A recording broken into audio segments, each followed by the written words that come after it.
This iconic couple not only shaped cartoons, but shaped Nickelodeon forever. Rugrats, Rocket Power, Wild Thornberrys all came out of Arlene, Klasky, and Gábor Csupó's living room. Not a boardroom, not a giant studio, just two people turning chaos into Nickelodeon's DNA. Arlene was literally watching her kids and thought, babies see the world like explorers. And that spark became Tommy Pickles, a baby leading the charge. And Gábor, he couldn't stand Disney's polish. He wanted cartoons that looked messy, imperfect, and a little strange.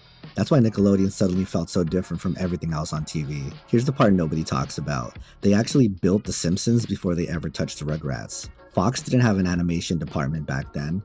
Klasky Csupó created the whole Simpsons look, from the yellow skin, the first crew, and that jagged underground style. That's the DNA that took The Simpsons from rough sketches to TV history. And right after Rugrats, they doubled down on weird with Aaahh! Real Monsters, a show about kids in monster school. Gross, funny, and totally unapologetic. That was Klasky Csupó's style, to make strange mainstream.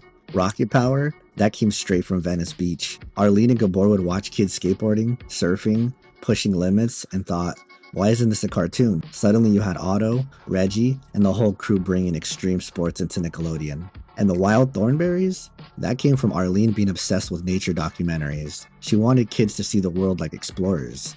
And that's how we got Eliza Thornberry talking to animals in the jungle. Gábor's backstory is just as wild. In communist Hungary, he was making underground cartoons in secret. He had to literally hide his art from the government. He defected, came to America, and ended up running one of the boldest studios in the country. That raw, rebellious energy, you feel it in every single show they've made. Before Klasky Csupó, cartoons were safe.